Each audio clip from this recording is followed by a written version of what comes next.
আমি আমার এই ব্যস্ত জীবনে কিছু কথা তোমাদের সাথে শেয়ার করলাম। তো বন্ধুরা, সবাই কেমন আছো? আশা করছি মোটামুটি তোমরা সবাই ভালো আছো আর সুস্থ আছো। আমিও মোটামুটি আছি, চলছে কোনো রকমে।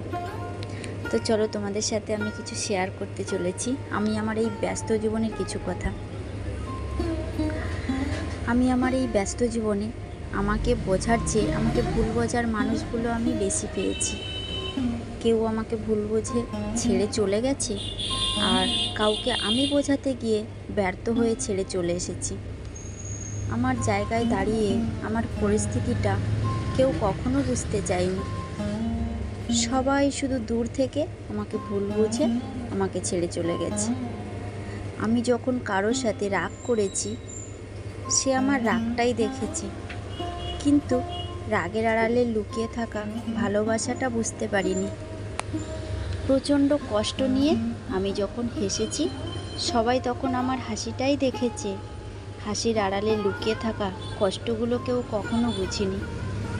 খুব মন খারাপের দিনে যার কাছে সময় নিয়ে আমি বলতে চেয়েছি, সে বুঝেছে আমি তাকে প্রয়োজনে ব্যবহার করেছি। কি বলবো বলুন? ব্যাস, ব্যস্ততার অজুহাত দেখিয়ে সে তার মতো চলে গেছে। সবার জন্য আঘাত সইতে সইতে আমি যখন না পেরে অসহায়ের মতো চোখের জল ফেলেছি, সেটা নিয়েও তারা উপহাস করতে ছাড়েনি। আসলে আমি একজন অভিনেত্রী, ভালো না থাকার অভিনেত্রী। শুধু আমি নই, প্রত্যেকেই অভিনেত্রী ভালো না থাকার। মিথ্যে অভিনয়ে আমরা প্রতিটা মেয়ে মিথ্যে অভিনয়ে প্রত্যেককেই সেরা।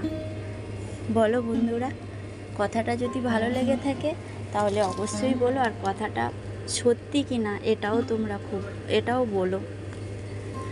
আর আমার জীবনের কিছু কথা তোমাদের সাথে শেয়ার করলাম, অল্প কিছুই বললাম। তো ভালো লাগলে প্লিজ অবশ্যই লাইক কমেন্ট করো। খুব ভালো থেকো তোমরা সবাই।